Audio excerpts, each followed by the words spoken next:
Dubai nasıl bugünlere geldi ve Dubai neyi başardı, bunları anlatmak istiyorum. Ne oldu da dünyada en çok turist gelen 5. kent olarak Dubai bunu başardı. Bu ülkedeki insanların ortalama gelirleri 80 ila 100 bin Amerikan dolarına denk geliyor. Gerçek Dubai'nin iki yüzünü size anlatmak istiyorum. Hadi bakalım, sıkıyorsa burada gelin de bir Emiratili ile kavga edin. You are from? Afganistan. Alın size gerçek Dubai. Çünkü burası şeriatla yönetilen bir ülke. Şu an bulunduğumuz yaklaşık 150 kattayız. This is 35 lira. You can change it in the change office. No problem. Hayatımda ilk defa Türk lirasıyla yurt dışında bir şey yaptım. 99 milletten insan görüyorsun tek bir karede. İşte 1,5 milyar dolara mal olan bir yapı 2010 yılından itibaren ülke ekonomisine yaklaşık 100 milyar dolarlık katkıda bulundu. Dünyadaki en büyük petrol rezervleri nerede? Venezuela, İran, Suudi Arabistan ve buralar. Emiratili bir erkekle evlenirseniz çocuklarınız Emiratili olabilir ama siz olamazsınız. Bu ülkede eşcinselseniz hapse gidersiniz. Emiratili birisi eşcinsel olamaz. Hazırsanız sizlere iyi seyirler, bana da keyifli bir Dubai yolculuğu gezisi olsun. Türkiye'nin lider su arıtma markası Aura Sebilon Unique sunar.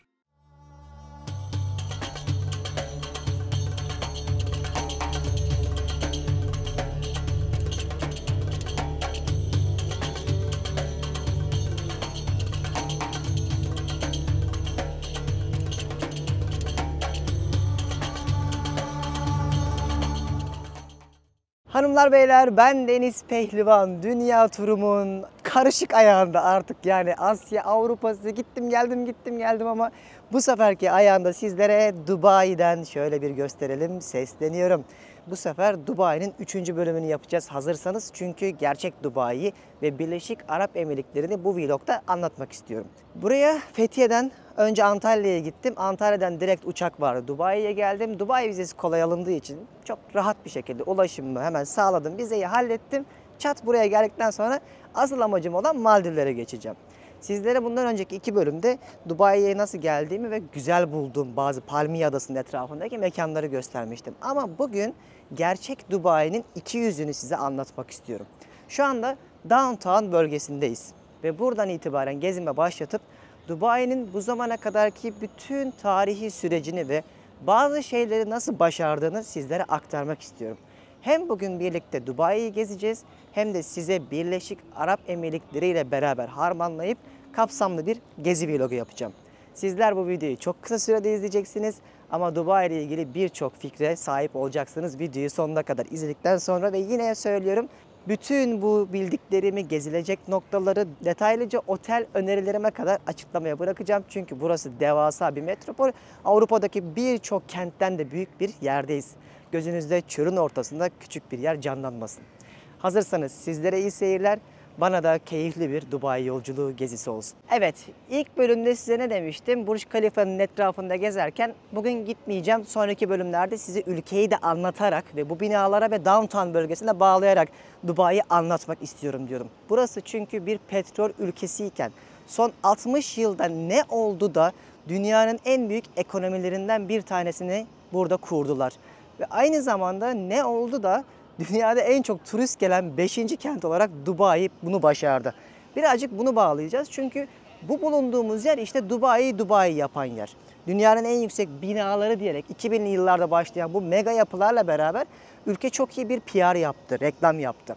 Akabinde Emirates gibi havayolu şirketlerinin, inanın o zamanlar Tayland'a giderdik mesela biz, uçak biletleri gidiş dönüş 500 dolardı. Şimdi Emirates en pahalı havayolu şirketlerinden bir tanesi oldu. İnsanları hep buraya çektiler, özendirdiler ve tek amaçları vardı lüks. Videoyu bölebilir miyim? Aha.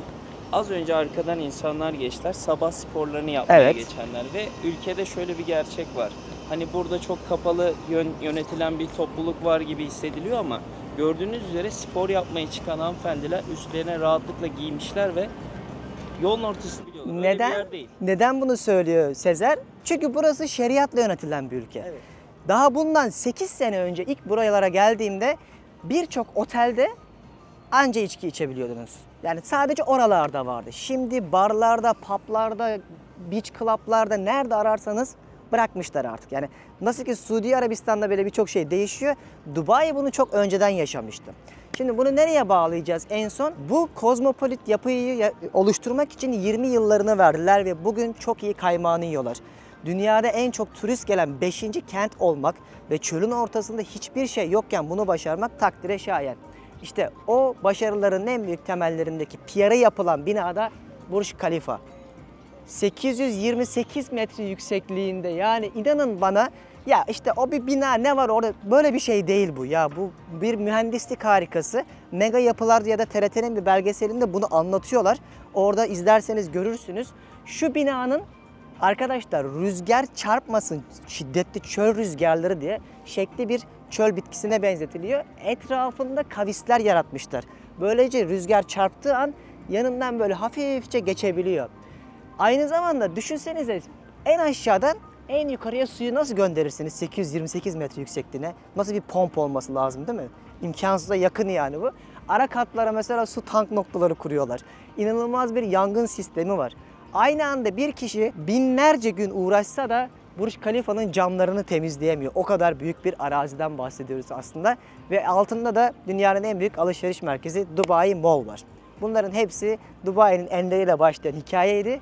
Bir de şimdi yukarıya gidip tepeden nasıl görünüyor onu size göstereyim. Yani gerçekten çok büyük. Yani kimse buna bu binaymış, ne varmış Dubai'de falan, böyle bir şey değil. Burası öyle bir yer ki, bakın arkadaşlar, şu sıcağı, yüzümde, bedenimdeki sıcağı size anlatamam. İnsanlar bu kadar sıcakta tek tek camları siliyorlar. Bu gördüğünüz bütün binaların camları silinmek zorunda. Bunu niye söylüyorum? Çünkü burası Bangladeş, Hindistan, Myanmar, Sri Lanka gibi ülkelerin iş gücüyle oluşturulmuş bir ülke temelinde. Finansmanı tabii ki Birleşik Arap Emirlikleri, özellikle Abu Dhabi sağlıyor ama emek gücü olarak bu insanların çok büyük payı var. Daha kış aylarındayız şu anda. Burada sıcak böyleyse ben buranın yazını tahmin dahi edemiyorum. İnsanların aslında tamam para kazanıyorlar ama çok büyük fedakarlıkları var. Şimdi yolda Sezer'le bu konuyu tartışıyorduk. Hatta ben Hindistan'a birçok kez gittim. Hindistan'da sizin değeriniz yok neredeyse. Bu bir şans mı, fırsat mı, onlara verilen bir ekonomi anlamında destek mi diye düşünebilirsiniz. Bu yorumu kendinize bırakıyorum, yani bu yorumu siz yapın ama ne yazık ki dünyanın adaletsizliğinde ben artık böyle şeylerde hep bir anca bu kadar oluyor yorumunu yapabiliyorum. Çünkü ne yazık ki abi dünyanın acıması yok. Yani ben de çok istiyorum Norveç, Finlandiya, İsveç olsun. İnsanlar eşit olsun, çocuklar ölmesin, her şey dengeli olsun ama gerçekten o kadar vicdansız bir dünyada yaşıyoruz ki oralara gidince, eğer bir kere daha gidersem gösteririm size, ne demek istediğimi anlarsınız. İşte özellikle sosyal hayat olarak sömürülmüş toplumların büyük bir kısmının, bu ülkenin özellikle iş gücünün çok büyük kısmını işte böyle sömürülmüş, toplumsal olarak söylüyorum, ülkelerin insanların iş gücü sağlanarak yapılıyor. Bunlar da genellikle Hintliler. Burada Burj Khalifa'nın önündeki o havuzun etrafından biraz sıcakta yanarak dolaştık. Şimdi girişine geldik. Bir şey dikkatimi çekti. Bakın zeytin ağaçlarını görüyor musunuz? Bu sıcakta bile adamlar gelmişler, bunları korumayı başarmışlar. Dünyanın hiçbir yerinde bu kadar inşaat, bu kadar sıcağa rağmen iyi korunmuş bitkiler görmedik. Hatta az önce şeyi tartışıyoruz. Ulan diyorum, biz şurada yandık mesela, şu aynı bina bu sıcakta bizde olsa rengi atar, boyası atar. Evet ya. Bir şey olur, yıpranır, yok. Pırıl pırıl hala. İşte bu da Dubai şeyhlerinin ne kadar ülkedeki gelen turiste değer verdiğini gösteriyor. Kötü bir yapıyı göstermek yerine daha fazla insanı çekebilmek için her an temizlik yaptırıyorlar. Yollar, her yer tertemiz. Hatta ne var? Ne var? Arabanı pis bir şekilde dışı sokağa çıkaramazsın cezası var. Adam diyor ki sen benim getirdiğim turiste saygı duyacaksın. Temiz olacak araba diyor. Bindiğiniz istisnasız bütün taksiler, bütün arabalar pırıl pırıl kokuyor da. Esans kokuyor. Tabii canım. Sana bir tane çok ekstrem bir bilgi vereyim mi? Ver Arabanı eğer bahçeye yakın bir bahçe düşün. Bahçenin yanına doğru şekilde park etmezsen de ceza var. Öyle mi? Değişik bir O yüzden mi cezası hep var. düzgün Evet, düzgün öyle park mi? etmek zorundasın. Kural olmak zorunda. Aslında burası aynı zamanda yasaklar ülkesi. Şeriatla yönetiliyor. Turistlerine çok karışmıyorlar ama kuralları net. Onların hepsine değineceğiz. Yukarıda bir davet var şu an bizim için. Onu size göstermek istiyorum gelmişken. Ben de daha önce hiç deneyimlemedim. Sezer kardeşim. Yani inanılmaz bir sıcak. Yani bunu tarif dahi edemiyorum. Resmen patates olduk. Dünyanın en büyük AVM'sine geldik yine. Aynen, her yerde Türk markası var. Bunu ilk bölümlerde anlattım. Amacımız bu değil şu anda. Bugün yukarıya çıkıp akabinde de burada Göçmenler Mahallesi'nin olduğu yer var. Sizi oraya götüreceğim. Ve yukarıdan da Dubai'yi göstermemiştim çünkü görmüş oluruz. 145. kata çıkıyoruz. Burj Khalifa'nın normal 112. katı diye biliyorum. Onun sırası. Biz Sky Lounge'a gidiyoruz. Çok özel bir kata 145'e. Kamerayı da alıyorlar. Artık çıldıracağım yani. Bir şey çekmemize izin vermiyorlar. Zorla kamerayı aldık. Mikrofonu falan kapattırdılar. O yüzden idare edeceğiz artık bu şekilde. Girişte böyle 2004'te kazı çalışmalarının başladığını, 2005'te yapının oluşmaya başladığını, 2006'da bu şekli aldığını, 2007'de 100 oğlum yılda 50 kat yapmışlar. Nasıl yaptınız ya? Sezer yılda 50 kat ne demek? 7 günde bir kat yapmışlar. Başlarında firavun vardı. Mısır piramitleri böyle yapılmadı. İnanılmaz. Ve 2009-2010'da da artık tam anlamıyla bitmiş halini görüyorsunuz. Böyle girişte gösteriyorlar. Ben az önce bilgiler araştırmaya çalıştım ChatGPT'den. Dubai'de ChatGPT'yi de yasaklamışlar. VPN'le girebiliyorsun. WhatsApp'tan telefon konuşması yapamıyorsun, yasak. Sadece yazışabilirsin. Çünkü denetleyemiyorlar böyle şeyleri diye düşünüyorlar ve direkt yasaklıyorlar. Dubai'nin diğer yüzü işte. Instagram'da yasak görüntülü konuşma falan. Öyle mi? Dumanla mı haberleşiyorsun? VPN açacaksın. Ama bazı uygulamalar var. Botip, Skype gibi onları kullanabiliyorsun. Genelde zaten Dubai'ye gelenler öyle yapıyorlar.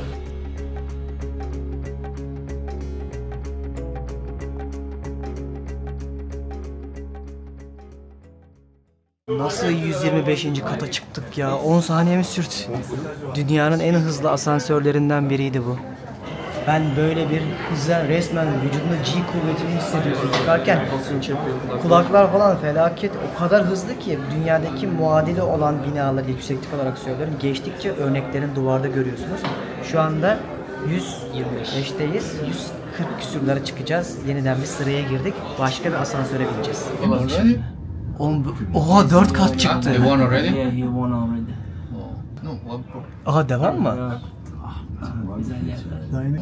Kalifa'da çalışan tek Türk'le konuşuyorsun. Öyle mi? Burj Khalifa'da çalışan tek Türkmüş abi. Yüzünü de çekemedik ya. Neyse sesi kaldı. Kendisine selam olsun. Okay, here we go.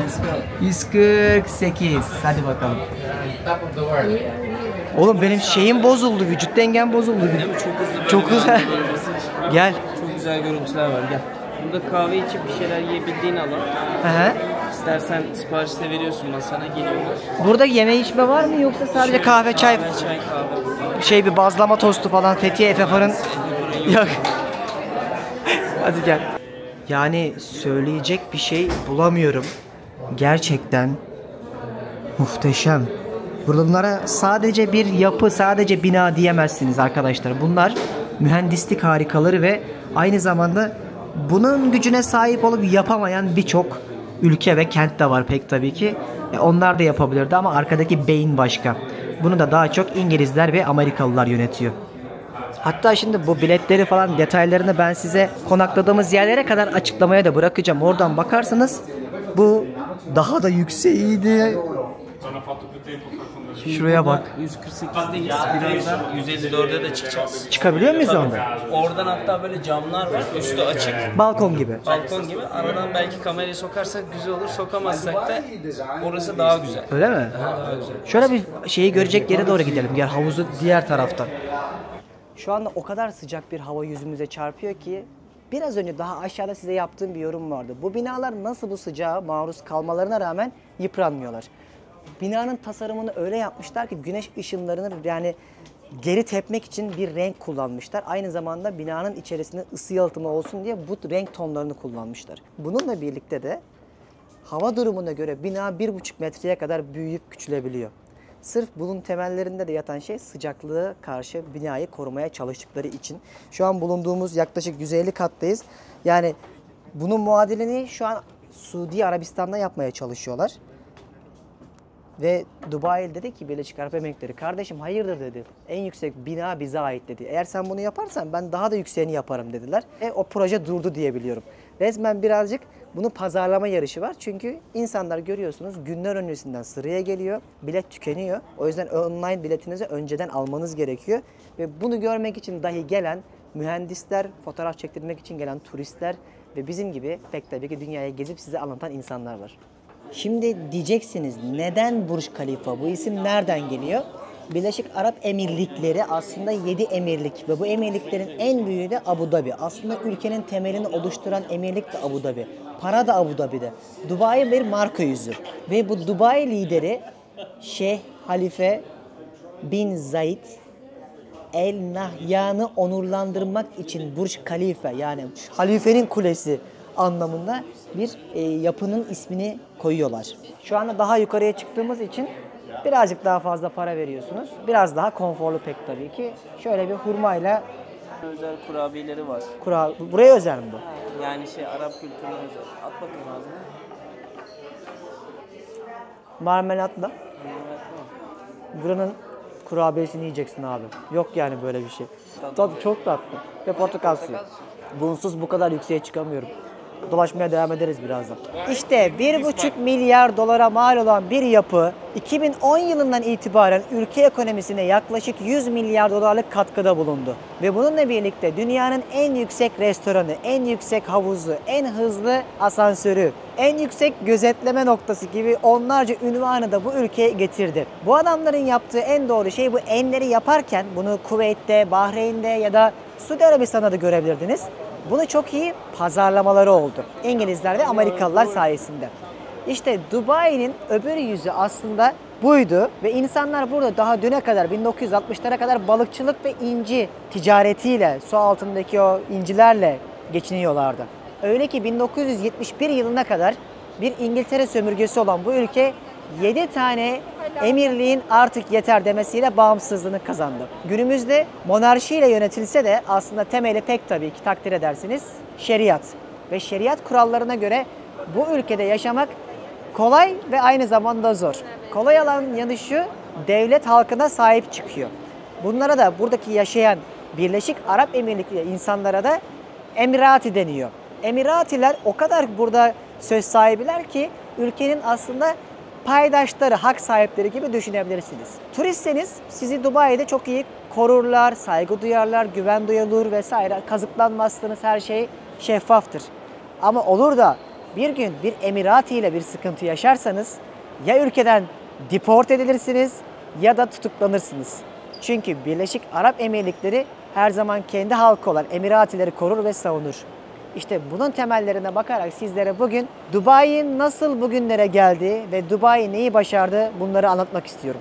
Ya ben size kendimi parçalayıp ülkenin tarihini anlatayım, ekonomik durumunu anlatayım, işte bunu nasıl başardılar, biz ne öğreniriz ya da yorumlayabiliriz diye.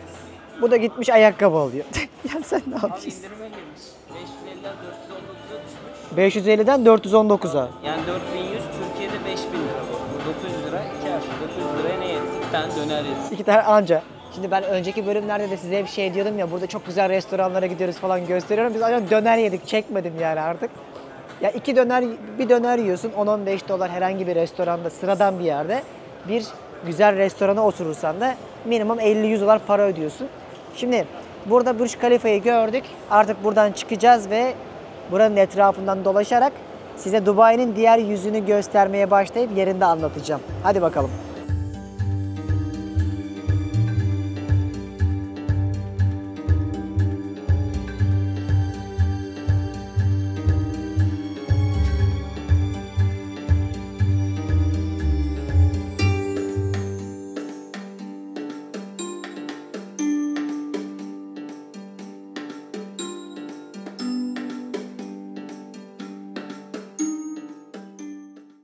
Dünyanın dört bir yanında, Singapur'da, Malezya'da, Tayland'da, Endonezya'da, Güney Kore'de, Japonya'da, Latin Amerika'nın bütün ülkelerinde size ülkelere dair bildiğim hikayeleri baştan sona anlatmıştım. Sırada Dubai var. Sabah gezimize başladığımızda size Dubai'nin gerçek yüzlerinden ve ikiye ayrılan taraflarından bahsetmiştim. Önce Burj Khalifa'yı göstermek istedim çünkü burası zamanında yolculuk yapılan bir yer. Her ne kadar Dubai'de yapılacak hiçbir şey yok, ne işiniz var orada deseler de bence hikaye hiç de öyle değil. Burası dünyanın kripto merkezi, burası dünyanın turizm merkezi. Ve bunu küçücük bir balıkçı kasabasıyken yaklaşık 30 bin kişilik bir yerken bir anda milyonlarca insanın dikkatini çeken nokta haline başarma süreçlerini anlatmak istiyorum. Her şey çok güzel. Tamam, dışarıdan baktığınızda sokaklar pırıl pırıl, dünyanın en lüks mağazaları burada, milyarlarca dolar paranın döndüğü yer burası. Öyle ki dünyadaki bütün vinçlerin %20'si burada bulunuyor. Çünkü her şey real estate, yani emlak sektörü üzerine dönmüş bir şekilde. Dünyadaki bütün yatırımcılar burada. Dünyadaki en çok Rus'u burada görmüş olabilirim. Rusya'dan daha çok Rus burada var.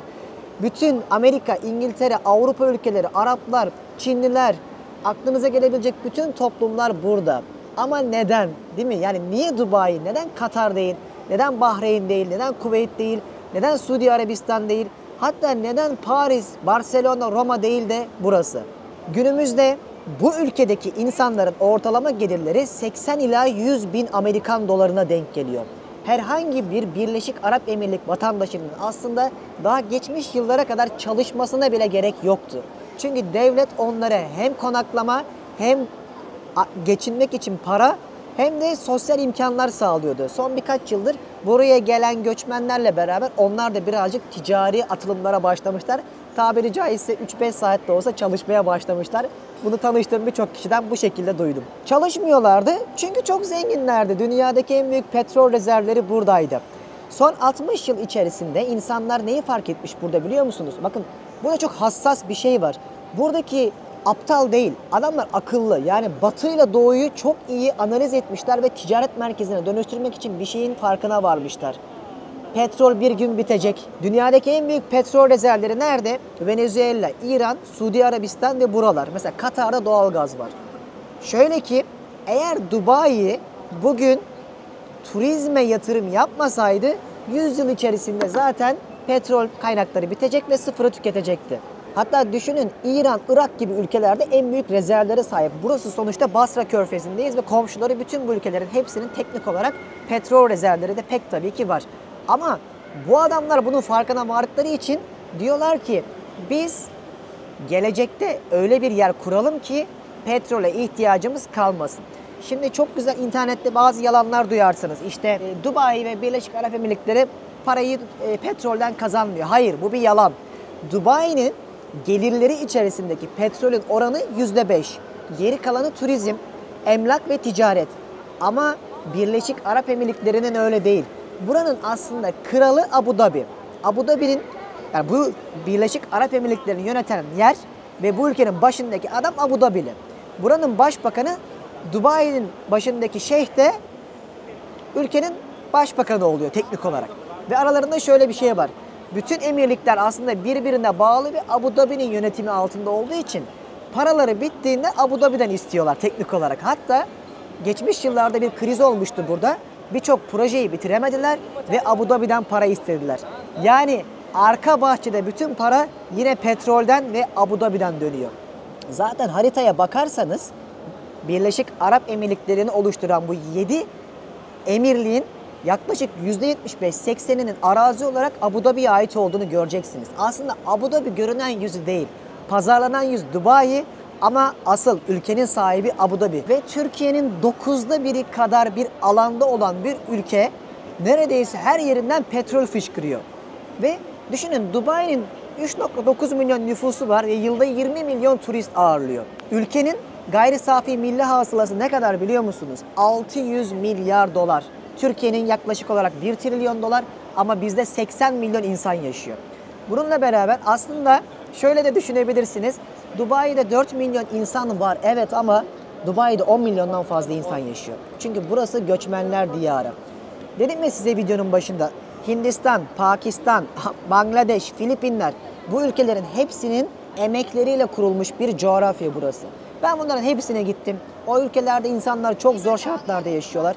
İnanın bana, bunu asla savunmuyorum insan hakları açısından da, ama buraya gelmek onlar için bir şans. Hindistan'da insanlar ölmeyi beklerler. Çünkü reenkarne olup bir an önce bir üst kasttan doğacaklara inanırlar. İşte bu insanları bir şekilde buraya getirmişler ve bu iş gücüyle beraber şehirler büyümeye başlamış. Eskiden ben geldiğimde bu ilk zamanlar Burj Khalifa'nın işte yakın yerlerinde gökdelenler görmüştüm ilk geldiğimde. Şimdi kentin her yerinde ayrı mahalleler oluşmuş.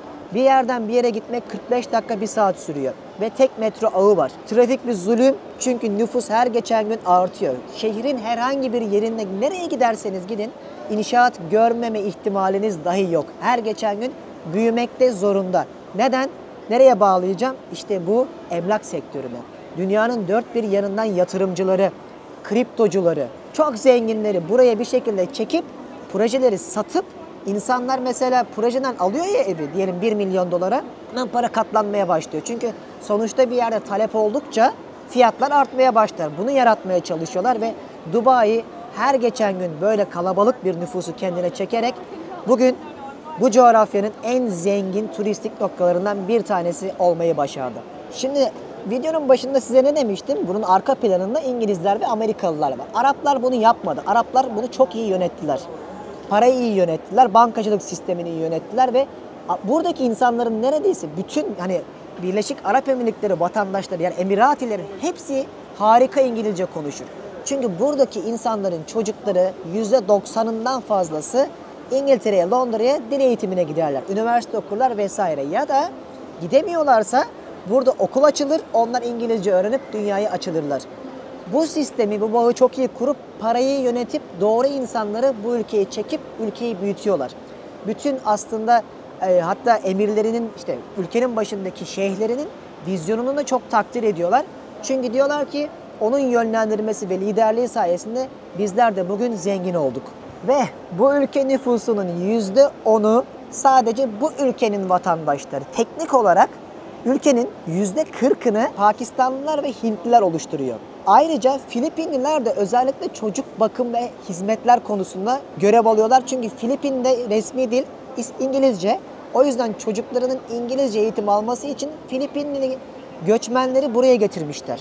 İnşaat sektörü, daha az segmentteki işlerde de Bangladeşliler ve Hintlileri çalıştırmışlar. Puzzle'ın temellerini oluşturduysak son 50 yılda büyümüş ve özellikle son 20 yıldaki yapmış olduğu mega projelerle dünyada ses getirmiş. Özellikle pandemi döneminde bizler evlerimizde beklerken burası açıktı. Dünyanın bütün zenginleri buraya gelirken biz televizyonda Survivor izliyorduk diye o günleri çok iyi hatırladığım için gezemediğimden dolayı buradaki bütün algıyı değiştirdiler. Dediler ki Dubai artık dünyanın merkezi olacak ve sınırlarını sanki fakirler giremesin diye çitlerle öreceğiz ve sadece zenginlerin yaşayacağı bir merkez haline getireceğiz. Burada kurdukları bütün habitat temelleri bunun üstüne kurulu. Bunu net bir şekilde size söyleyebilirim. Ama ilginç olan şey şu. Katar'da mücadele veriyor. Suudi Arabistan'da devasa projeler yapıyor. Basra Körfezi'nde İran yukarıda hayatta kalma mücadelesi veriyor. Irak, İran'ın hali belli. Bunlar bunu nasıl başardı diye ben çok merak ederken temelini işte bu şeyhlerinin özellikle Batı ile olan ilişkiler olduğunu öğrendim. Hatırlar mısınız? Suudi Arabistan'da mesela işler kötüye giderken işte Amerika ile falan sürtüşme olduğunda bir anda Amerika'dan gelen Trump gelmişti sanırım. Sonra konserler olmaya başladı. İnsanlar, kadınlar özellikle tek başlarına araba dahi süremezken bir anda ülkede David Guetta konseri düzenlendi. Yani bir şekilde Batı'yla ayak uydurmak zorunda kalındılar tabiri caizse. Bu kısmı ile ilgili yorum yapmak istemiyorum. Bu yaştan sonra tutuklanamayacağım. Bakmayın böyle dedim de yani o kadar özgür bir mecra değil burası. Ben size çaktırmadan mesajlarımı vereyim. Alan alır, almayan da kulak arkasında tutar. Bu kısma kadar anladık. Zenginliği de anladık. Mega projeler geldi. Parayı da dünyanın zenginlerini buraya emlak sektörüyle getirirler. Üstüne bir de bu nüfus arttıkça lüks, Instagram, şu şatafat derken turizm patladı. Adamlar Dubai çikolatasıyla bile burada inanılmaz turizm yaptılar son bir yılda. Biz geçen Sezer'le video çekerken Dubai çikolatası yiyorduk. Instagram'da paylaştım, oradan bakarsınız. Yolda insanlar bizim poşetimizi gördü, durdurdular. Nereden buldunuz bunu diye. Yani çünkü bir dakika içinde tükeniyor ve bulamıyorsunuz. İnsanlar bunun için sıraya giriyorlar. Düşünün, öyle algılar yaratabiliyorlar, PR yapıyorlar yani. Sosyoekonomik yapıya geçelim. Geldin, Birleşik Arap Emirlikleri devletinin vatandaşı olmak istiyorsun. Olamıyorsun. Çok zor. Yani işte 2 milyon dolarlar mı, riyaller mi ne para yatırman lazım. O kısmı ayrı. Buna Golden Visa diyorlar. O da vatandaş olamıyor. Sadece yatırımcı vizesiyle burada yaşayabiliyorsun. Vatandaş olmak için bir kural var. Kadınlar asla buralı bir emirat ile erkekle evlense bile vatandaş olamaz. Erkekler de bir kadınla evlendikten sonra İşte çocuk sahibi olması lazım vesaire kuralları var. Ancak ondan sonra ve belli bir süre evli kalması lazım. Ondan sonra Emirati vatandaşı olabilir. Ve aynı zamanda Emiratili bir erkekle evlenirseniz, hanımlara söylüyorum, çocuklarınız Emiratili olabilir ama siz olamazsınız. Kadınların böyle bir hakkı yok. Benim burada gördüğüm şey şu, kadınların hepsinin elinde kartlar var. Kaç kadınla evlenebiliyorlar bilmiyorum ama genelde 3-5 kişi görüyorsunuz. Erkekler nargile içiyor, takılıyorlar, geziyorlar. Kadınlar da alışveriş yapıyor. Buradaki sistem bu. Yani buradaki kadın erkek ilişkilerini tam yaşamadım, bilmiyorum. Ama bildiğim tek şey şu, burada şeriat kanunları geçtiği için kafanıza göre sokak ortasında öpüşemezsiniz. Belli başlı yerlerde çok rahat giyinemezsiniz. Kurallar çok ağırdır ve hem kadın hem erkek için dünyanın en güvenli yerlerinden biridir. Hadi bakalım sıkıyorsa burada gelin de bir Emiratili ile kavga edin. Her ne olursa olsun Emiratili yani Birleşik Arap Emirlikleri vatandaşı siz turist olarak haklı olduğunuzu söyleseniz bile Emiratili hakkıdır. Çünkü devlet yasalarıyla önce halkını korur. Burada Emiratili biriyle ortak olmadan şirket dahi kuramazsınız. Bütün sistemin içerisine halk, devlet kendi halkını entegre eder. Zaten bu yüzden çalışmak zorunda değiller. Ve burada KDV %5, gelir vergisi 100.000 dolara kadar yok. 100.000 dolardan sonra %9. Bu yüzden dünyanın dört bir yanındaki yatırımcılar paralarını buraya getirir. Bu gelen para da bu ülkeyi kalkındırmak için bir hayli zaten fazla. Evlilik tamam, ülkeyi kurduk, zenginiz de. Birazcık da kadın erkek ilişkilerinden ve kadınlarla erkeklerin haklarından bahsettik. Sosyal hayat. Ben yıllar önce buraya geldiğimde neredeyse hiçbir yerde içki içemiyordunuz. Bildiğim kadarıyla zaten mesela marketlerde hala satılmıyor. Genel olarak Birleşik Arap Emirlikleri vatandaşlarının da içki içmelerini desteklemiyorlar. Göz önünde olmamaya çalışırlar. Gizlidir bu işler daha çok. Ve en ilginci bu ülkede eşcinselseniz hapse gidersiniz. Yani Emiratili birisi eşcinsel olamaz. Küfür kesinlikle yasaktır. Hiçbir yerde kavga edemezsiniz. Kavga ederseniz haklı bile olsa gerginlik çıkaran sizseniz yine sizin başınıza patlar. Hırsızlık. Hadi sıkıyorsa bir hırsızlık yapılsın. Ben şu telefonumu şurada bir yer masanın üstüne bırakayım ki bir sürü kez yaptım bunu. İmkanı yok çalınmaz. Toplum içinde işte zina yasak, sarmaş dolaş olmak yasak dense de yani ben burada bazı barlara işte beach club'lara falan gittim. Hani öyle Bali'deki, Tayland'daki gibi böyle öpüşmeler, sarılmalar yok. Birazcık daha dikkatli insanlar ama inanılmaz bir gece kulübüne gidip de insanların ne yaptığını henüz görmedim. Normalde toplumsal kurallar içerisinde bu da yasak olarak geçiyor. Diyelim trafiktesiniz, adam önde giderken hakaret edeceksiniz, orta parmağınızı gösterdiniz. Hapistesin. Ya da deport edilirsin, yasak. Diyelim ki ülkeyi yönetenler ya da emirlikleri yönetenleri eleştireceksin. Yasak, deport edilirsin. Emiratiliysen yani buralıysan zaten yandın. Sıkıyorsa eleştir. Hatta size gözlemlediğim bir şey söyleyeyim düşünce özgürlüğü anlamında. Burada insanlar bıyık altından evet diyorlar ama hiç gerilmiyorlar. Aslında içinden hayır dese de böyle yapıyorlar. Bunu ben birkaç yerde tecrübe ettim. Ettiğim için bu yorumu yapıyorum. Sonra öğrendim ki burada birçok şeyi eleştirmek de yasak. Eyvallah deyip geçiyorlar. Çalışanlar mesela niye hep daha hiç böyle gelişmemiş yerlerden insanlar geliyor? Mesela kas sisteminin olduğu Hindistan'dan. Adamın zaten düşünme ve yönetme gücü olsaydı Hindistan'da ifade özgürlüğü olurdu. Biliyorsunuz kas sisteminde en alt kastakinin canı çıksın, en üstteki de krallar gibi yaşar derler. Öldüklerinde de bir üst kastan doğacağına inandırılırlar. O adamı buraya getirdiğinizde rahat rahat yönetebilirsiniz, iş verebilirsiniz ve sorgulamaz. İşte bu ülkede kurulan yönetimsel anlamdaki rahatlıklardan bir tanesi de budur ve neredeyse hiçbir şeyi eleştiremezsiniz. Şeriatla yönetilen bir ülke olduğu için alışveriş merkezlerinde, mağazalarda ezanları duyarsınız. Cuma günleri yarım gün resmi tatildir ama eskiden mesela cuma full tatilken son birkaç yılda cumartesi pazara dönmüşler. Batıya ayak uydurmak için. İş kaybı oluyormuş çünkü. Ekspatlar kenti olduğu için ve birçok şirket vergi vermemek için buraya merkezlerini kurduğundan dolayı uyum sağlamak adına böyle bir karar almışlar. Eğer çünkü batıdan para gelmezse buranın durumunu tahmin edebiliyorsun. Ve daha geçmiş yıllara kadar hani demiştim ya burada da para bitti ve Abu Dhabi'den para aldılar diye. İşte KDV mesela sıfırdı o zaman bile. Sonradan 2-3 yıl önce KDV'ye getirmek zorunda kaldılar ekonomi kötüye gittiği için. Velhasıl kelam, yani şu an yaklaşık olarak size 2 günlük çalıştığım bilgileri 5-10 dakikada aktarmaya çalıştım. Bir 60 senenin özeti ve bu 3. bölümdeki gördüğüm şehir içindeki gözlemlerime dayanarak bir yere bağlamaya çalıştım. Dubai'de işler çok pahalanmış. Batı'yı Dubai'den çıkarırsanız Dubai biter. Dünyadaki en zengin Ruslar burada. Ben zaten bu Rusya'ya nasıl ambargo uygulandı anlamıyorum. Ambargo uygulanan ülke bizden daha çok geziyor. Şaka gibi, dünyanın her yerindeler. Çok zenginler, öyle böyle değiller.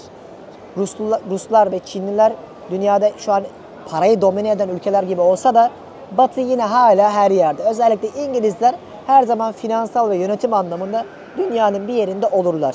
Basra Körfezi'nde olduğumuz için her ne kadar resmiyette sömürge ülkeleri olmasalar da bazı ülkeler, isimlerini vermeyeyim, arka planda güneş batmayan İngiltere'nin her daim izi vardır.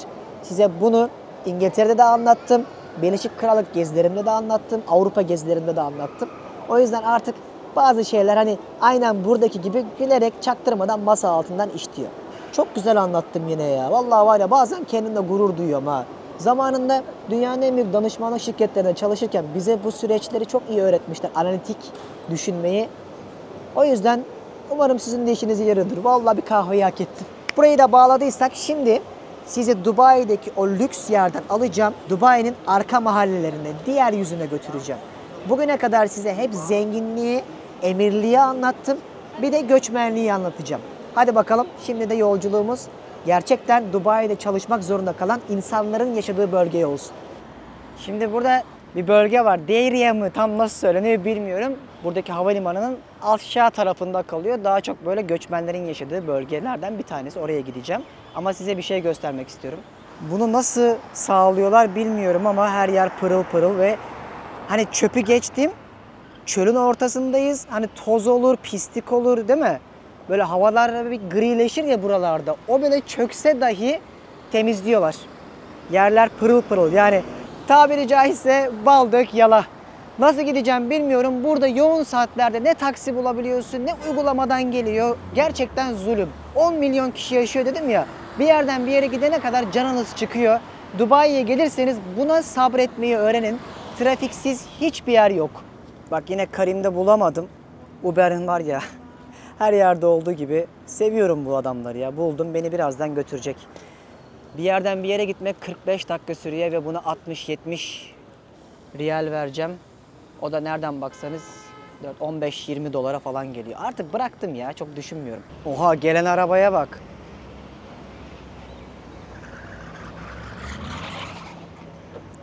BMW geldi. Hello Deniz. Merhaba Deniz Pehlivan. Nasılsın? İyiyim, sağ ol abi, sen nasılsın? İyiyim. Nerelisin? Kırgız mı? Doğu Türkistan. Doğu Türkistan. Evet. Sen neresin abi? Ben de Türkiye, Muğla, Fethiye, Antalya tarafları. Ya ne kadar çok trafik var buralarda. Uber bulamıyorum, Karim bulamıyorum. Keyif alıyor musun burada yaşamaktan? Abi ne yaşıyorum? Çalışıyorum abi. Çalışıyorsun, sürekli direksiyon sallıyorsun. Evet, serbest abi. Bunların sana eğitimi verilmiş oluyor mu? Aynen. Ha, buraya özgü kurallar için eğitim alıyorsun. Aynen. Yani bu Uber'i yani yapmam için de özel eğitim alıyoruz yani. Değil mi? Kafana göre benim ehliyetim var diyemiyorsun. Buranın kendi kuralları var. Ay evet, burası yani. Ya ben şeyi görmek istiyorum daha çok. Böyle Hintlilerin olduğu yerel... Tam oraya. Orası değil mi? Aynen.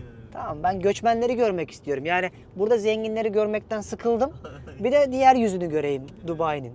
Ben kalmıştım yıllar önce burada ya, zaten hatırlıyorum. Bütçesel olarak da burası ucuz yerlerde. Hep Ama şu an pahalı çünkü. pahalı ha? Evet, şurada satıyor yani. Ticaret döndüğü için kiralar da arttı. Otel fiyatları da arttı. Bu ne enflasyonmuş. Her yerde herkes isyan ediyor. 17-18 binden kira 28'e mi çıktı? Aynen evet. Vay anasını.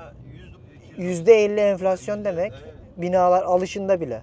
Vay Aynen. anasını. Ev alışında bile öyle yani. Abi bu enflasyon dünyayı mahvetti. Mahvetti abi. Buralarda gezeyim diyorsun ha. Ben burada bir çarşı pazar bakınayım biraz. Oh be, Allah'ım sana şükürler olsun. Özümüze döndük. Başlarım Louis Vuitton'una, Gucci'sine, bilmem neyine. 4 gündür psikolojim bozuldu. Kendi benliğimi kaybettim. İnsan ister istemez lüksten etkileniyor. Üstüme başıma bakıyorum. Ulan diyorum, ben fakir miyim? Yani saçma sapan bir dünya. Gerçekten algılarınız şaşıyor. Kendime ait yeri buldum ya. Herkes mutsuz, herkes para orada biliyor musunuz? Yani hiçbir şey samimi değil. Onu anlıyorsun. İnsanlar oturuyor kafelere, kimse kimseyle konuşmuyor mesela. Çok sert. Ya gel, denge. Ben çok zengin olmak istemezdim. İyi ki fakirim. Dedim resmen ya. Çok ilginçti. Neyse, şimdi Deira bölgesine geldim. Burası daha çok göçmenlerin olduğu, ticaretin döndüğü, gerçek hayatın, Dubai'nin diğer yüzü. İşte ya, dükkanlar başladı, kırtasiyeler. Şöyle yürüyorum. Burada da yine oteller var, ticaret merkezleri var vesaire ama gördüğünüz üzere 200'den fazla dilin konuşulduğu bir muhit burası. Ben buraya yıllar önce ilk geldiğimde konaklamıştım hatta. O zamanlar tabii takdir edersiniz bütçe kısıtlı, zorla geziyorsun. Dubai'ye geldim, buralarda kalırdım. Ama arkadaş yolda çok şey anlattı. Buralarda artık çok değişmiş, duydunuz zaten. Downtown bölgesinde gecelik 1000 dolara, 1500 dolara otelde kalırken burada insanlar, arkadaşlar, çok yüzleri çekmeye çalışmak istemiyorum. Özellikle inşaat işçileri Hintli oluyorlar ve 300-400 dolara, yaklaşık 1000 dirheme falan çalışmak zorunda kalıyorlar. Restoranlarda çalışanlar da 2000 dirhem falan alıyor. Yani Dubai'deki bu çalışıp işte para kazanmaya çalışıp yaşamaya gayreti içerisinde olan insanların hayatları hiç öyle kolay değil. 8 kişi, 10 kişi aynı evlerde kalıyorlar. Zaten beslenmeleri çok büyük sıkıntı. Bunu Hindistan'a giden birçok insan ne demek olduğunu çok iyi bilir. Bu işte bir yazıda da okumuştum. Hatta hiç unutmuyorum. Dubai ile ilgili. Evet, zenginler Hintli işçilerin gözyaşları sayesinde diye bir yazı okumuştum. Bir haber mi neydi? Hiç unutmadığım bir nokta vardı orada. Gerçekten de öyle. Yani taksideki arkadaşı da duydunuz. Dünyanın artık hani pandemiden sonra mahvettiler. Enflasyon bahanesiyle birçok yerde satın alma gücünün elinden alındığını size gittiğim bu sene son 2 yıldaki hatta 30-40 ülkede bizzat aktardım.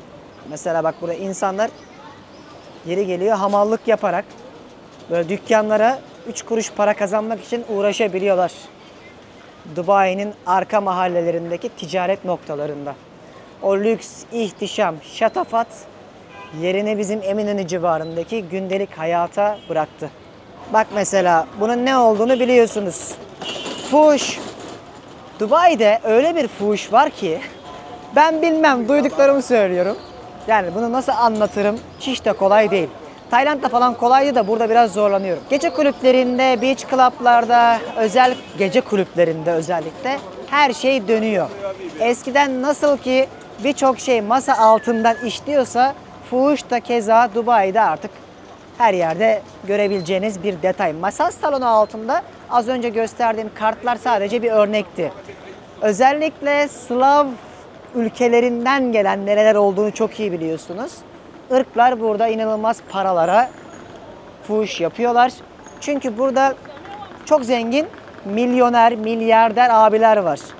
Nasıl para kazanıyorlar tahmin ediyorsunuz. Oğlum çok zor bu videoyu yapmak ya. Çok dikkat ediyorum. O yüzden bu paralarla da çatır çatır nasıl yiyeceklerse artık yiyorlar. İşte o sektörlerden bir tanesi de bu. Bunu ben o kadar çok gördüm ama çekmedim ki sadece ucundan size dokundurarak ifade etmeye çalışıyorum. Şuraya bak. 99 milletten insan görüyorsun tek bir karede. Bak bölgenin ismi de şu. Deira olarak geçiyor. Burası aslında alışveriş ve ticaret noktası dedim ya. Yani elektronik eşyalar falan buralarda biraz daha uygun oluyor. Tabii sen şimdi Dubai Mall'a gidip alışveriş yaparsan oralar pahalı yerler. İstinye Park'ta alışveriş yapmak var. Daha küçük yerde alışveriş yapmak var sonuçta. Bir de burada tax free alıyorsunuz %5. O da havalimanından çıkarken size verilen o aldığınız ürünün faturasıyla paranızı geri alabilirsiniz. Aklınızda bulunsun. Vallahi bilmiyorum, böyle rastgele tek başıma serseri mayın gibi yürüyorum şu an. O kadar güvenli ki şu kadar gram tereddüt ederek etrafa bakmıyorum. Yani hiç umurumda değil hiçbir şey.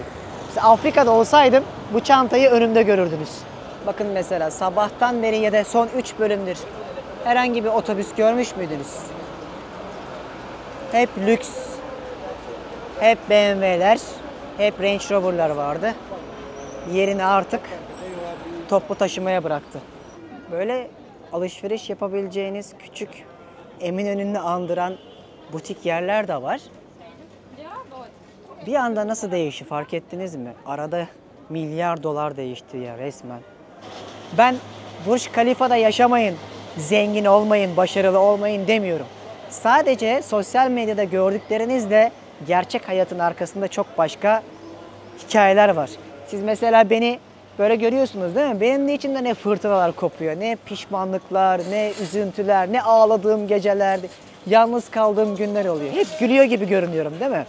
O yüzden insan hayatında dengeyi gerçekten böyle başarıyı hissederek, çalışarak, emek vererek, hayal kurarak bence ulaşabilir. Denge çok önemlidir.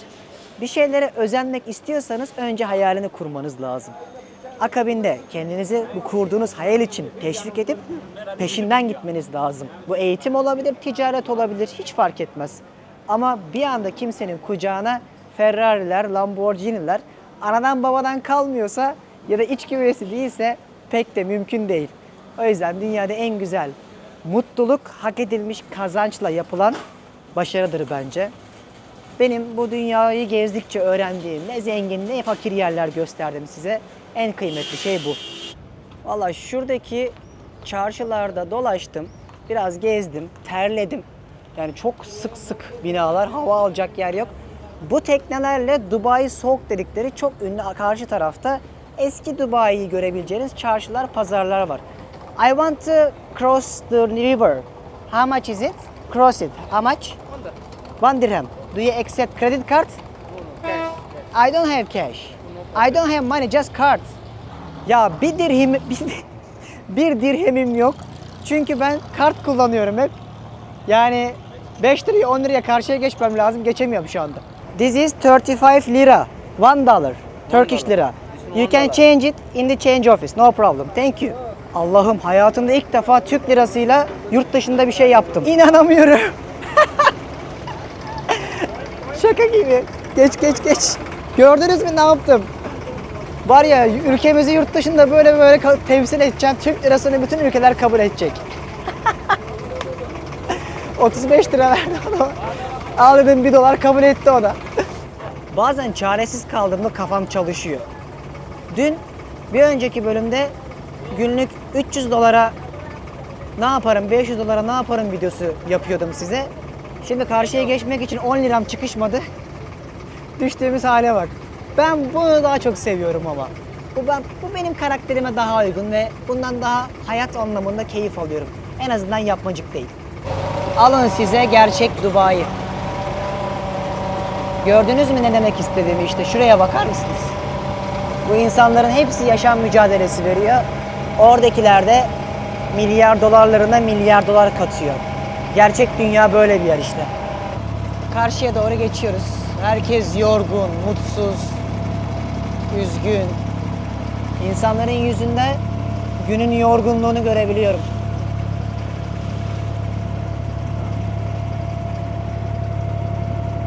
Soğuk dedikleri Dubai Soğuk, Dubai çarşısının dışarıdan görüntüsü böyle. Klasik Arap mimarisini görebileceğiniz yapılar başladı. Burası turistik kısım. Arada bir nehir var. Karşısı da az önce size gösterdiğim bölgeydi. Havalimanı da bunun arkasında zaten. Burası da küçük bir iskeleleri, limanları. Buraya park edeceğiz. Ya tekneler ne kadar derme çatma. Ya resmen Hindistan'ın bir köyündeyim gibi hissediyorum. Oraları gezerken gördüklerimin aynısı burada da geçerli şu anda. İlginç bir tecrübeydi. Yani düşünsenize sabah gördüklerimden sonra bir anda nazar, bambaşka bir manzara beni karşıladı. Bu arada Türkleri seviyorlar. Buranın politika anlamında özellikle biliyorsunuz Amerika ve İsrail'e yakın görünürler. Ama aynı zamanda tarafsız gibi davranırlar. Bizi seviyorlar. Bir sorunları yok. Böyle Türkiye'den geldiğini falan söyleyince o hemen Türkçe konuşmaya falan başlıyorlar. Thank you very much. You are from brother? Turkey. Yavaş yavaş. Selamun aleyküm. Yavaş yavaş abi. Like this one. Turkish which part? Which city? İstanbul. Really? Aha. I have Istanbul picture this one. Ya dediğim şey işte yani hemen İstanbul deyince. Where are you from originally? Why did it? You are from Pakistan? No, Saudi? no. Not. Turkish very good friend. Oh really? You are from Afghanistan. Afghanistan. Ah, selamun aleyküm. Assalamu alaikum. This is Turkish, you know? Ha, o 10 lira. Mustafa Kemal Atatürk. Turkish, this is my country, Afghanistan. Ha. You know Afghanistan? Yeah, This sure, is for my- sure. This lot collection. Ha, I speak in Turkish, yavaş yavaş. Slowly, slowly. Hasan Şaş. You know? I know. I'm pleased to meet you. How is life in Dubai? Dubai is good. Good. It's good. Nice. How- Many tourists coming too. Here is busy, but normally not now, right? Because Better. so. So a little bit more customer coming, you know, it's cold that's why. Yeah. You too. See you. Böyle canlı canlı gördünüz işte. Şu anda da küçük bir Hindistan'a geldim. Şuraya bak.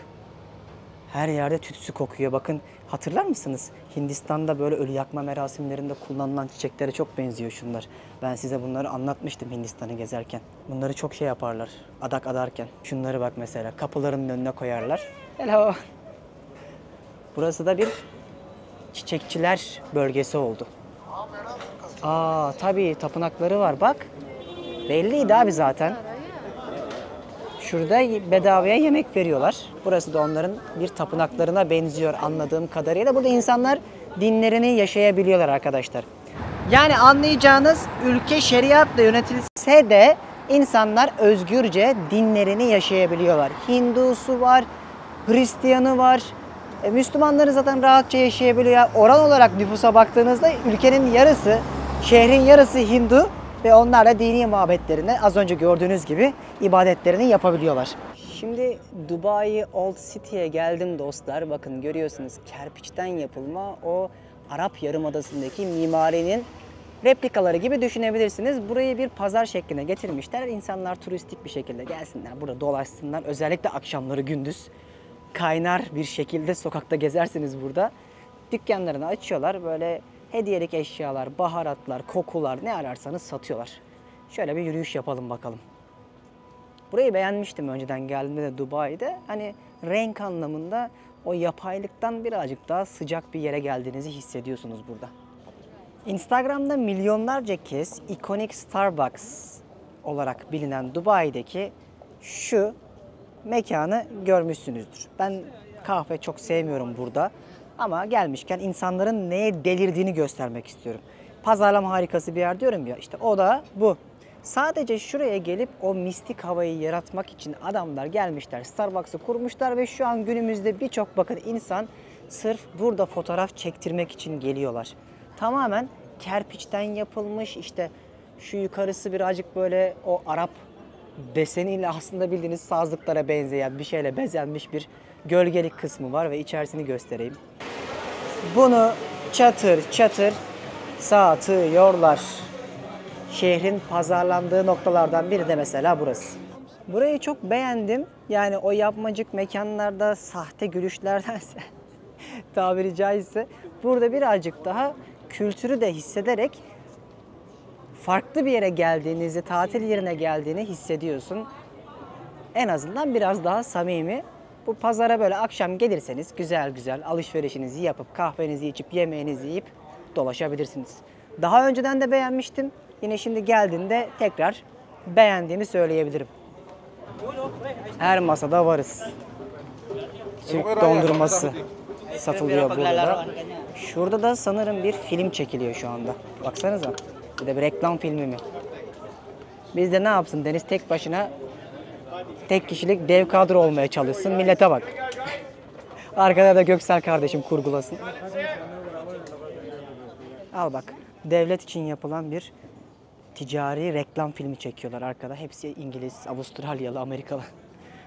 Göremezsin. Dubai'liler hiçbir şey yapmaz. Birleşik Arap Emirlikli insanlar, Emiratiler sadece para harcarlar, çalışmazlar. Canlı canlı gördünüz işte. Reklam filmi çekiyorlar. Bazen bir bölümü çekerken yaklaşık 8 ila 10 saat uğraşıyorum. Şu anda açlıktan tabiri caizse ölmek üzereyim. Bir otele gideceğim, üstümü değiştireceğim, duş alacağım. Çok güzel bir yere gitmek istiyorum. Sabahki bir dönerle duruyoruz. Çekmedim bile yani. Güzel bir mekanda yemek yiyeceğiz. Sezer'le birlikte birazdan buluşacağız. Bazen şu videolara harcadığım enerjiyle diyorum ki ulan keşke 4 tane çocuğum olsa da onlara bakarak bu enerjiyi harcasam diyorum. Ama sonra diyorum ki yüz binlerce insan izliyor. En azından onlara ve onların çocuklarına rehberlik eder bu videolar. Birazcık artık açlık başıma vurduğu için saçmalamaya başladım. Kusura bakmayın. Bir an önce gideyim. Güzel bir yerde yemeğimi yiyeyim. Çok güzel bir gündü. İki yüzünü gördünüz. Zenginler orada. Göçmenler bu tarafta. Burası da turistik merkezi. O kadar hayat iç içe işte. Hadi gelin. Benden şimdilik bu farkı göstermek için bu kadar. Bir de güzel bir akşam yemeği göstereyim size. Üstümü değiştirdim. Gayet şık bir şekilde giyindik yine. Çünkü birçok yere şık değilseniz almıyorlar burada. The Caesar Collection sponsorluğunda. Ya dursana kanka, çeksene beni görsünler ya. Her zaman görebilecekleri bir şey değil. Bence bu anı bir yere yazın. Çünkü Bak abi bak. Allah Allah. Ne oldu ya? kanka Dubai beni de bozdu. Valla 2 günde değişti. 2 günde değiştik. Almıyorlar yoksa. Vallahi almıyorlar The, arkadaşlar. The Caesar Collection farkıyla böyle bir kombin yapmış Sezer kardeşim sağ olsun. Bu sefer beyaz siyah yaptık. Ayakkabıları da bir yerden çalmıştı. Şimdi yemeğe gideriz. Neredeyiz? GBR'deyiz değil mi? Evet, Marina bölgesindeyiz. Her yer gökdelen ve bu kadar çok gökdelenin ve pahalı mekanların olduğu yerde tek yol var. Hal böyle olunca ilerleyemedik. Tabanmayı devam etmek zorundayız. Şurada bir yerde bıraktılar bizi, gidelim. Bizim gibi birçok insan zaten inmek zorunda kaldı. Rixos Otel var burada. Biz normalde orada kalacaktık ama yer bulamadık. Akşam yemeğine oraya gidiyoruz. Bugün de bir etkinlik varmış. Akşam yemeğimizi orada yiyeceğiz. Sabahki döneri telafi etme zamanı. Sarımsaklı döner yapıyorlar burada, aklınızda bulunsun. Yine bu gideceğimiz restoranda da çok güzel yemek yiyeceğimize eminim ama dediğim gibi böyle restoranlara gitmeden önce hem kıyafet anlamında almıyorlar çünkü iyi restoranlar neredeyse hiçbir tanesi ve rezervasyon yaptırmanızı öneririz. Çünkü yer bulamıyorsunuz. Biz de rezervasyonumuzu yaptık. Şimdi 9'da restoranda yemeğimizi yiyeceğiz. Bir tane çöp gösterene 10.000 dolar veriyorum. Lan şurada varmış çöp değil. Abi bak şurada 10 bin dolarımı alayım hemen. Bir dakika. Ha, mısır çöp sayılmaz. Doğada karışıp gidecek o. Gerçekten yine de yani genel olarak pırıl pırıl bir yere geldik. Bakalım burası nasılmış? Yıllar önce geldim mi hatırlayamadım. Yemekten sonra biraz da burada turlarız. Evet. Ekstra bir bilgi vereyim. Bundan 3 ya da 4 sene önce geldiğimde GBR'da burada siyahi kadınlar vardı. Ve her yerdelerdi. Fuhuş Böyle değil mi? fuhuş için sürekli insanları davetkar bir tavırlarla insanları çağırırlardı. İşte şu kadar bu kadar tarzda. Hoş değildi. Onların hepsini yolladılar. Öyle mi? Temizlediler burayı.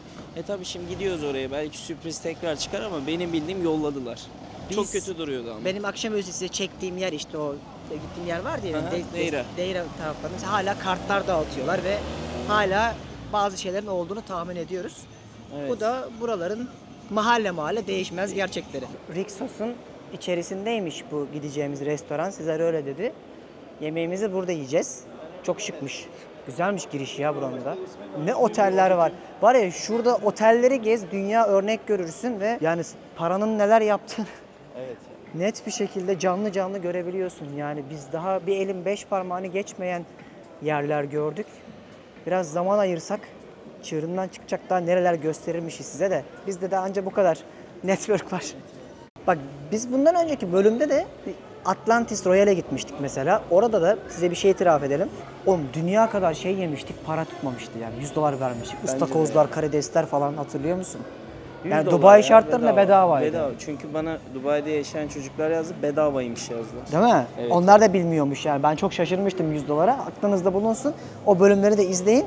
Bir de bunu deneyelim bakalım bu nasılmış. Bu hem Türk hem Lebanizmiş. Dans mans da var galiba. Müzik de var. Allah! Çıldırmaya geldik. Kaldırın. Geldiğimiz restoranda böyle bir fix menü var.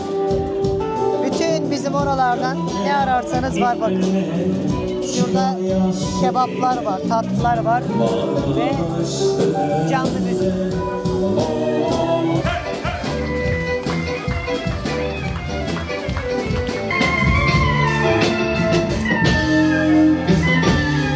Çok güzel bir yemek yedik. Böyle güzel müzikler dinledik. Günün yorgunluğunu attık. Şimdi de bu marina bölgesinin olduğu yere geldik. Bak size göstereyim. Ben önceden hani Singapur şöyle zengin, işte gittiğim yerlerde birçok örnekleri vererek burası böyle zengin diyordum ama Dubai hepsini tokatladı. Şu anda bak aman Allah'ım. Burası da başka bir yer. Oğlum Sezer gittiğimiz her yerde bak Singapur falan diyordum ya. Yani Singapur buranın 200'de biri falan. Hadi ya. Net söylüyorum bak sana. Burada her yer böyle. Yatların kalktığı marina bölgesi. Benim de kafam karıştı. Böyle bir yermiş, bakar mısınız? Yani her yer yine gökdelen ve rezidanslar oldu. Burada da insanlar böyle yürüyüş yaparlarmış. Böyle etraftan dolaşarak sporlarını yapıyormuş daha çok. Yine burada karşıda restoranlar, kafeler, barlar var. Ve yine lüks, ihtişam full. Allah Teala mı? Öyle bir yer, kahve çok meşhur orası ya. Şurası? Çok, orası ışıl ışıl olan ya. Dubai'desin, zenginlik bir yerden akarken bir yandan da teknenle böyle marinanın içerisinde dolaşıyorsun. Bugün de çok güzel bir gün oldu. Elimden geldikçe birçok ülkede ve şehirlerde size yapmış olduğum o başından sonuna hikayeleştirdiğim süreçleri aktarmaya çalıştım. Beğendiğinizi düşünüyorum. Çok emek verdim. Yine güzel olmuştur. Gönlüm rahat en azından. Şimdilik benden bu kadar. Özellikle açıklamaya bırakacağım her şeyi okuduğunuzda hani dedim ya downtown bölgeleri var. Almiye şeklindeki adanın olduğu yerlerdeki oteller var. İşte gezilecek noktaların detayları gördüklerimin hepsini yine açıklamaya bırakırım. Oradan bakarsınız. Şimdilik benden bu kadar. O kadar yoruldum ki bugün. Yani 14 saattir falan çekim yapıyorum. Umarım güzel bir bölüm olmuştur. Dubai'ye gelecekler için faydalı olur. Bir sonraki bölümde görüşmek üzere. Bay bay. Türkiye'nin lider su arıtma markası Aura Sebilon Unique sundu.